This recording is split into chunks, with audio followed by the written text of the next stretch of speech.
Okay, I found a better spot. We're in the shade now. Things are good. Just let me find my joints and then we will continue with our poke. So those of you who are joining, this is part 2. I was on not long ago.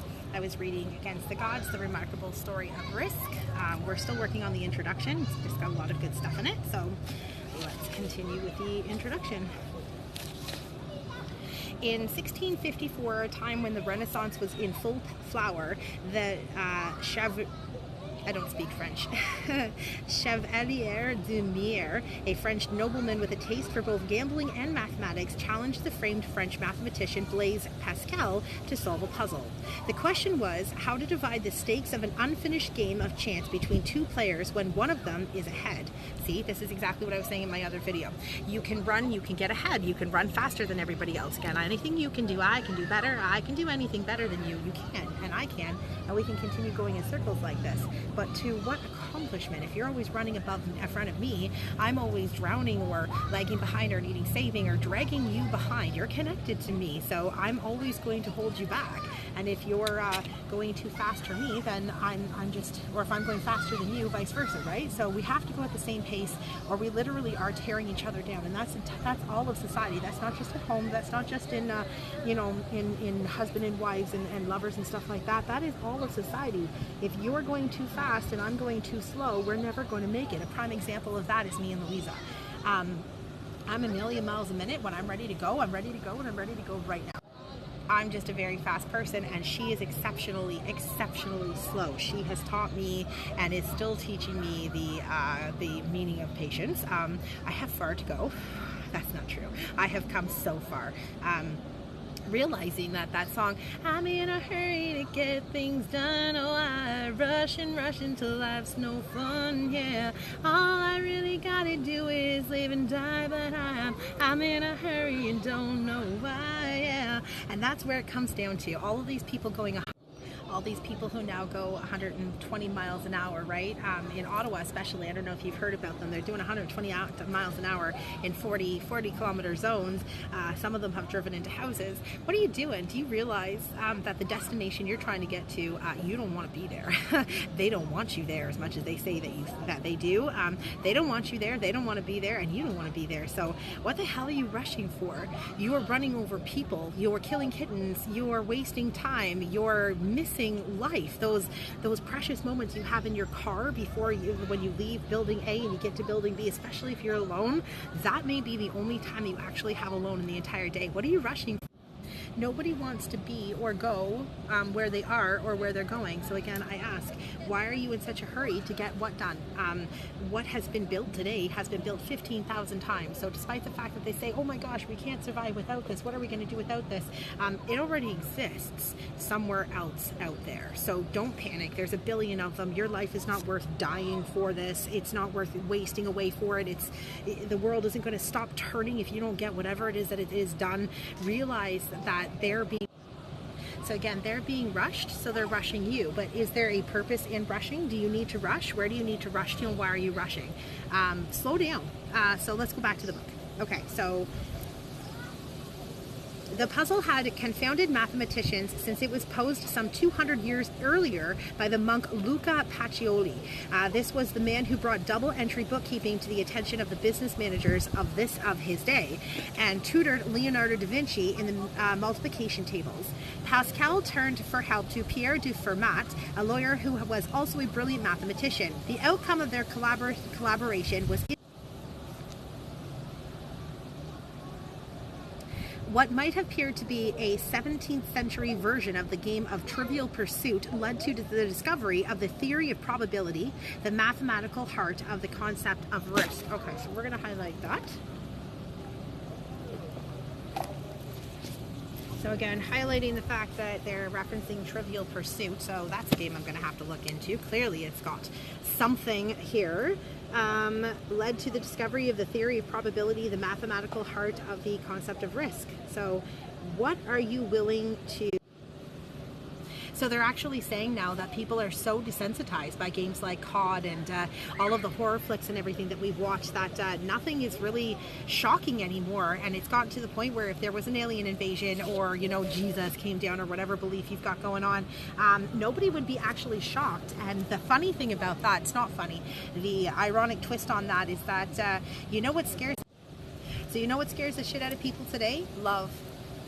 Love, human contact, actual, genuine, real, kind human contact, the kind that you're looking for. I can't really label it. You know what you're looking for. I know what kind of love I'm looking for. My God, when I say I love you to somebody, I know what it means, and I would love to have one single person say I love you to me and know what it means from them, like 100. We have to get rid of the main title, love, and we have to put much more attention into the subtitles and start saying those instead of just generalizing love and assuming that people have a clue what you're talking about. I love this movie, I love this song, I love sex, I love drugs, I love rock and roll, I love my brother, I love my mother, I love my husband. Those are all 110,000% different in every possible way. So when somebody says I love you, of course you have. So again, when someone says I love you, nobody knows what that means. It has too many meanings. So stop giving the generalized meaning and be a lot more honest. I love you means what? What does that mean to that person? I love you, let's see, to a bug. My son, as an example, my son found this wounded dragonfly when he was little. We're talking like, I don't know, 6, 7, 5, I don't know, little. He carried this thing around gently all day long. All day long. You could see the love he had for this poor little thing. Couldn't fly, couldn't go on with its life, couldn't do anything. Protected it all day. This little boy wouldn't let it go. At that time, I told him, I said, your bug can't come inside. So I told him, I said, it can't come inside. Put your bug here in the garden. And I said, in the morning, he'll be okay. He'll be here, or he'll be okay. He'll find a way. He's wild. They're okay. So Dante proceeded to put the bug down on the ground and squished him and went inside. The moral of this is he loved this bug, but he had two options. He could put the wounded bug down, a chance that it may survive, or it may get more wounded. Something may eat it, tear it apart, torture it. It could live a horrible, horrible life because it's already wounded and can't fly away. He can take the bug's life into his own hand and end its possible future suffering, and so he did. He made the decision in the blink of an eye. He decided that the bug could not possibly survive on its own. It had to be under his protection, or it simply wasn't meant to live, and he therefore squished it. And yet he loved that bug. He loved it enough to protect it all. He loved it enough to put it out of what could have been its possible misery in the end. Was he right? Was he wrong? Who's to judge? I have absolutely no idea, but that's the entire concept of life. That's the game of life. How much do you love somebody? What are you willing to do for that somebody? They say you go to the ends of the earth and back for that person. What are they willing to do for you? You have to put yourself first, but in the exact same hand where you are, you have to put everybody else. That's why the scales are balanced in specifically like the Libras, the scales and stuff. So it has to be balanced. You're no more important than I am, and if you don't have that concept and I don't have that concept, we're never going to get ahead. You'll get ahead or I'll get ahead, but we can't ever get ahead together, and we need to get ahead together, or it's just, well, look at us. You know, you've got a bigger house and you've got more food, you've got more money, I've got better clothes, I've got a better, I don't know, whatever. What doesn't matter. I've got this, you've got that, you know, and who cares? Who cares? You go home alone, I go home alone. Look at me at the park. I'm here at the park alone every single day. You guys watch my videos. I go live every day, and yet I sit here alone every single day. I'm surrounded by hundreds of people. Rather these people around me know me or not, they are able to approach. And of course I can approach, but I like to be, I'm over here for a mission, right? I'm doing stuff. I'm over here, I'm recording, I'm reading my book, but I'm open to everybody coming over should they choose to. I don't want to just walk up to anybody and invade them, and of course I could. That's exactly what I'm asking them to do too, but what I'm seeing is not what I'm interested in. I don't want to swim. I don't want to talk about the weather. I don't want to be head on and just like, I don't know. I find that I have no issues being around people. I actually am looking for people to be around. It would be wonderful, but there are certain ones that I'm looking for at this point in time. Certain conversations, I guess I should say, not certain people. Certain conversations I'm looking for. I'm clearly not interested in your regular, everyday, he said, she said bullshit. I don't remember what song that is. That's a good song from back in the day. Okay, so here we go. This is really interesting. Their solution to Pacio's puzzle meant that people could for the first time make decisions and forecast the future with the help of numbers. Huh. I did not see, well, not really foretell the future. That's all based on luck. Throwing dice isn't really telling the future. looking in numbers, are we talking like gambling, or are we talking just like when you read? Every number has meaning in the Bible, right? Everything adds up. There's the number 13, so we talked about that the other day. There's 13 apostles, Jesus and the 12, so there's 13. There is one judge and 12 jurors. There's 13. Everything's based on 13. So yeah, I suppose there's the numbers. In the medieval and ancient worlds, even in pre-literate and peasant societies, people managed to make decisions, advance their interests, and carry on trade, but with no real understanding of risk or the nature of decision making. That's really funny. So they're saying here that in the medieval times, obviously back in the day, they're kind of like talking about us like us, we are, you know, all back in whatever. In the medieval and ancient worlds, even in pre-literate and peasant societies, people managed to make decisions. They're saying it like people shouldn't have been able to make decisions back then because they didn't understand the concept of numbers based on what these guys found. Managed to make decisions. People didn't just manage to make decisions. Even the cavemen didn't manage to come across the wheel. Even if they weren't specifically looking for the wheel and they happened to have come across it, the fact that they continued with the circular solution, or the circular shape that they came across, they continued with it because it had purpose. They didn't just come across the circle and just decide to make a wheel and blah blah blah. And this is what they came out with. Oh look, we made wheels and look what it can do. No, they saw purpose in it. They were able to decide that they knew that there was a purpose in it, rather they came across. If they made it, it's because they needed to, and if they happened across it and continued to use it, it was because they saw purpose. And again, as a game, they could have used it as a toy. It still had a purpose, or they could have used it for actual purpose, but they didn't just come across it. And then they followed it on with, they managed to make decisions. They managed to advance their interests, as if they were just going to sit around all day and twiddle their thumbs. Oh, me caveman, me went and got my meat and we've eaten, and now we're just going to sit here and stare at the sun that goes up all day and close cave door at night. No, they conversed in their grunts and groans like we converse in our grunts and groans and whatnot today. Obviously, they advanced. It's kind of funny how they insinuate that these cavemen were so ridiculously unintelligent. We are intelligent today just based on the fact that we have discovered language so that we can better talk to each other and get further. Back in the day, they had to figure it out based on grunts and groans and hitting of sticks. Floaty device over here. Okay, so the cavemen were quite intelligent. They learned how to trade and how to communicate and how to survive. If it was in the dinosaur times or wasn't, doesn't matter. They learned how to do all of this without the luxuries of today. And yet we look at them and we consistently say how stupid they were because they couldn't communicate in our language. Language is universal. We keep saying that the trees now give off vibrations and they sing. You plug them in, they give off vibrations. There's no voice there. There's no words there, and yet they're communicating.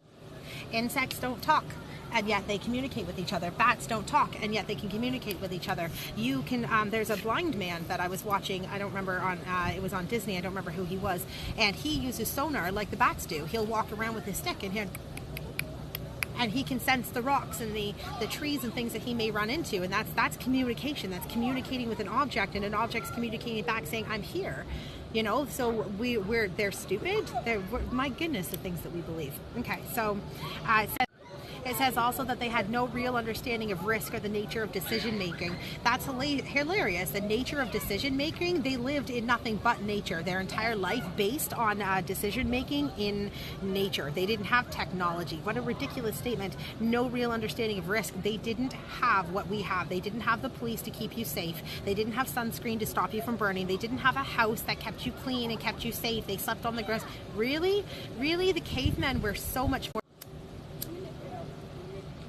And they had nothing. Our idea of risk taking today is you're taking a risk if you decide to love somebody. That's a risk. You're taking a risk if you decide to gamble, if you decide to get into that job, or if you decide to go to that college. And decisions that you make today are risks. Everything we consider as a risk. If technology went down, we'd have absolutely no clue what to do. Back in the day, they took a lot less risks. They didn't jump off the cliffs for the fun of it. They didn't go skydiving and chance your parachute opening or not opening for the fun of it. Every day was fun. Every day was life. Every day was important. Every day literally had to be lived in the moment, or you would not survive to the next. Today, we have so many luxuries. We don't have to worry about the moment. That's why we don't know what living in the moment is. We don't have to. We can live in the future always. We can turn on our computer. I'm in the future right now. Actually, across the world, their time is above me, and I'm behind them. They're already in the future. I'm on my computer right now, and this is the future technology. I don't live in the moment. What does the moment mean to me? The moment means that I'm sitting here, and if I look around, I'm being covered in ants. That's the moment. Paying attention to things like that. We pay attention to our technologies, and our biggest risks, back in the day, we didn't take risks for the sake of taking risks. Like, let's go jump off skydiving for the sake of it. You know, it was a risk like, hey, we got to go get that dinosaur. Let's take a risk that we do it at this time, and hopefully we'll distract them, rah, rah, rah, rah, rah. Today, we take risks on our very government. If we put the wrong one in, they can do exactly what Trudeau did. Look what he did to us. We didn't necessarily put him in. Maybe we did. I don't know. Who knows? But we stood behind him. We still stand behind him. We can outnumber him at any point in time, but we continue to risk him being here. Our risks are putting faith in the rest of the world not being so messed up that they actually do use the nuclear bombs that they've created. Why the hell have we created nuclear bombs that could destroy all of us? We're not just talking you and me over here in good old Canada. We're talking about them destroying their own friends, their own family, their own children. Those are the risks that we're taking today, and we're the smart ones.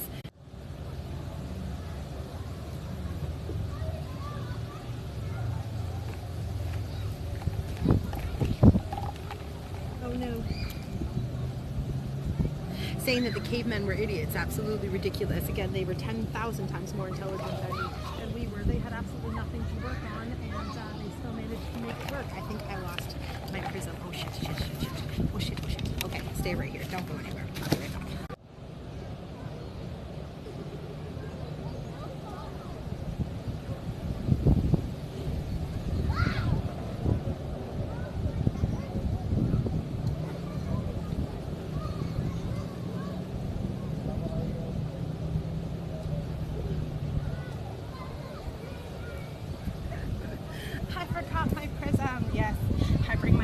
I have no idea what it means. Again, I don't believe in anything. Dabbling in a little bit of everything. It's kind of fun. I am wearing dark shorts. I'm hoping you can't see my my wet tushy. Where I sat was absolutely beautiful, but right literally on pretty much water. What the frick was I thinking? I was thinking that it was beautiful, so who cares, right? That's a risk. Sitting where you don't care because it's just beautiful. Who cares? All right, so back to water book. Today we rely less on superstition and tradition than people did in the past. That's so funny, superstition again. How can you... I don't like the word superstition. Superstitions isn't a word. Superstition is science. That's what science is superstition. It's a theory. A superstition is a theory. We believe this may be the case. The worshipping of the sun, the worshipping of God, the worshipping of Trudeau, the worshipping of your favorite hockey team. It's a theory. You don't know until you try. So they decided to try. Their superstition was whatever it was. But where did it come from? It came from witches testing out nature. Let's grind up some of this. Again, kids do that. My kids did that. My daughter did that. There was endless jars all over the house that she had taken to make pixie dust or to make, you know, magic potions and stuff like that. My sister, when I was little, my eldest sister used to do that. She used to take herbs and stuff and grind them up. We would have burnt at the stake for that. How ridiculous to call things like superstition and to shoot down theory.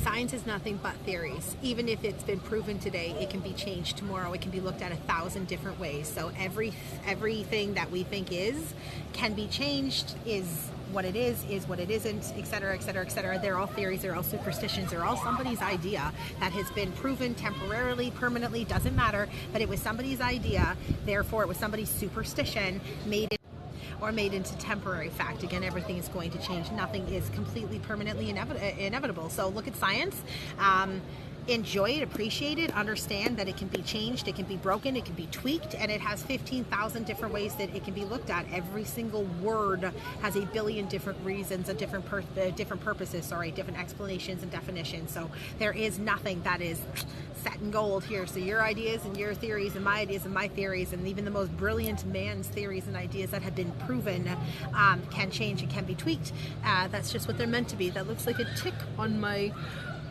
screen. No, I don't think It's funny, we haven't even gotten through the introduction of this book because my phone keeps freezing and I keep getting distracted with talking. So let's continue. Today we rely less on superstition and tradition than people did in the past, not because we are more rational, but because our understanding of risk enables us to make decisions in a rational mode. Again, rational. My daughter had a fire in the kitchen. She had everything she needed around her, including help, and she's turned in a circle. What do I do? What do I do? What do I do? I see so many people running around with their heads cut off. We don't have a clue what we're doing today. There's too many choices, too many decisions. Back then, they just went with it. They just, I don't know, they use their noggin. If I run this way, I'm going to go off the cliff. If I go off cliff, my wife back home in cave and kids will die. Like, that is a given fact. Today, we know that if the husband decides to leave the wife, or wife decides to leave the husband, or somebody dies, everybody's always taken care of. The government's got you. Your family's got you. Somebody's got you. Back in the day, nobody had you. There was nobody. You could look to your neighbor and, you know, you're going to do your damn best, but they've got what you've got. It was literally raw. There were no luxuries to turn to, no 911s. Today, we're not taking risks. What is a risk to you? You always have a safety net under you. The government's always got you. Mommy and dad. Somebody's just always got you today, and back in the day they didn't. Even the ones who were homeless. I was homeless too, and that term homeless is not